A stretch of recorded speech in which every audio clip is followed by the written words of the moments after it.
আসসালামু আলাইকুম ভিউয়ার্স, আজকে একটা নতুন রেসিপি নিয়ে হাজির হয়ে গেলাম। চটপটি কিভাবে তৈরি করে আমি দেখাবো। অন্যরকম স্বাদে আমি চটপটি করে দেখাচ্ছি। আমি এখানে মেজারমেন্ট কাপে 3 কাপ নিয়েছি বুট, সাদা বুট। দেখুন আমি 12 ঘন্টা পর ফিরে আসলাম। 12 ঘন্টা পর্যন্ত এটি ভিজায় রাখতে হবে, তা না হলে ভালো করে সিদ্ধ হবে না বুটটা। আর আমি এখানে 3টা আলু ছুলে দিয়েছি আর বুটগুলি ভালো করে ধুয়ে নিয়েছি। এখন আমি সিদ্ধ করে নেব। দেখুন আমি সিদ্ধ করে নিয়েছি আর একদম কিরকম সিদ্ধ হয়ে গেছে।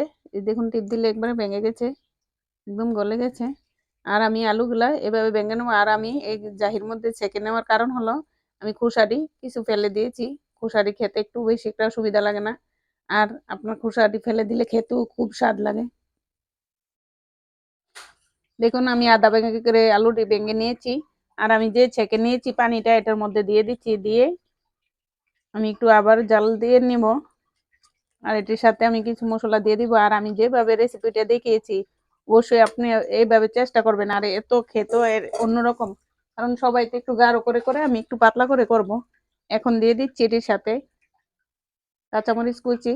আমি কাঁচামরিচ কুচি করে নিয়েছি, কাঁচামরিচ কুচি দিয়েছি। আর কয়েকটা আপনারা আলগা কুচি করে রেখে দেবেন। আমি এখানে শসা কুচি করে রেখেছি, লেবু কুচি করে রেখেছি, পেঁয়াজ কুচি করে রেখেছি। এই পেঁয়াজটি কাঁচাও খাবো, আবার সাথেও দিয়ে দিচ্ছি।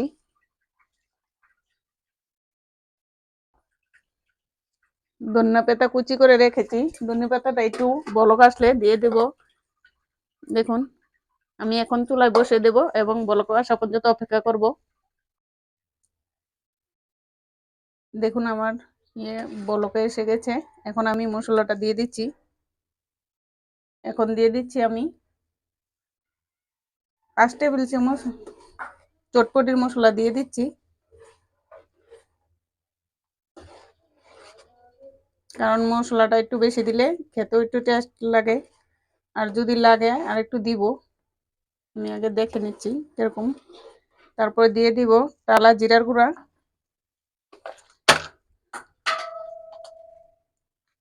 টালা জিরার গুঁড়া দিয়ে দিচ্ছি। দেখুন 1 চা চামচ দিয়ে নেড়ে চেড়ে ভালো করে মিশিয়ে নিচ্ছি। আর আমি আগে থেকেই লবণ দিয়ে দিয়েছিলাম। আর আমার চটপটির মশলা লাগায় বিট লবণ দেওয়া আছে, তার জন্য লবণটা কম দেখে দিতে হবে। একটা বলক এসে গেলে আবার আমি ধনিয়া পাতাগুলো দিয়ে নামিয়ে নেব। আমি এখন দিয়ে দিচ্ছি 1 চা চামচ বিট লবণ, কারণ আমার লবণটা কিছু কম হয়েছিল, তার জন্য আমি বিট লবণ দিয়ে দিচ্ছি। আর দিয়ে দিচ্ছি ধনিয়া পাতা কুচি,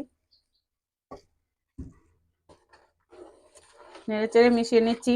নিয়ে এখন আমি নামিয়ে নিব। দেখুন আমার রান্না হয়ে গেছে, আমি নামিয়ে নিয়ে আসছি চটপটিগুলা। এখন একটু হালকা ঠান্ডা হওয়ার পরে আমি পরিবেশন করে নিচ্ছি। দেখুন আগে দিয়ে দিচ্ছি পেঁয়াজ কুচি, দিয়ে দিচ্ছি শসা কুচি, শসা বা ক্ষীরা যেটাই আপনারা দিতে পারেন। দিয়ে দিচ্ছি লেবু কুচি, লেবুর কুচি, লেবুর রস যেটাই আপনারা চাইলে দিতে পারেন। আমি লেবুর রস দিই নাই, কুচি করে নিয়েছি। আর দিয়ে দিচ্ছি ফুচকা।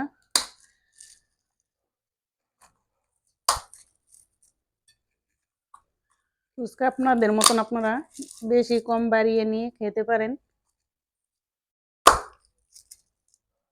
দেখুন আমি কতগুলা দিয়ে দিচ্ছি আমার ফুচকাগুলা। এখন দিয়ে দিচ্ছি ডিম। আর টকটা আপনাদের আপনাদের মতন নিয়ে খাবেন, আমি টক উপরে দিয়ে দেব।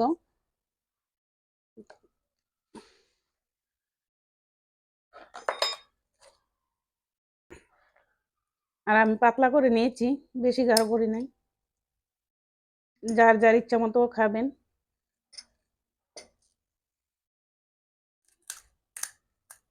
দেখুন আপনারা চাইলে এইভাবেও ফুচকা দিয়ে খেতে পারেন। আমি ফুচকার ভিতরে এইভাবে ঢুকিয়ে নিলে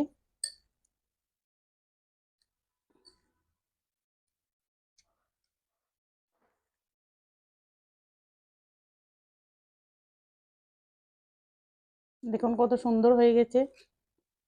এভাবেও খেতে পারেন। আর আমার টকটা বেশি একটু পাতলা করে নিয়েছি, টকটা পাতলা খেতে ভালো লাগে। আর আমি যেভাবে রেসিপিটা দেখিয়েছি এইভাবে অবশ্যই বাসায় ট্রাই করবেন আর আমাকে জানাবেন কেমন হয়েছে রেসিপিটা। আর আমি যতটুকু মাপে নিয়েছি ততটুকু মাপেই নিবেন, অবশ্যই নিবেন এভাবে। আর আমার নতুন নতুন ভিডিও পেতে আমার চ্যানেলটাকে সাবস্ক্রাইব করে নেবেন। ভালো থাকবেন। আল্লাহ হাফেজ।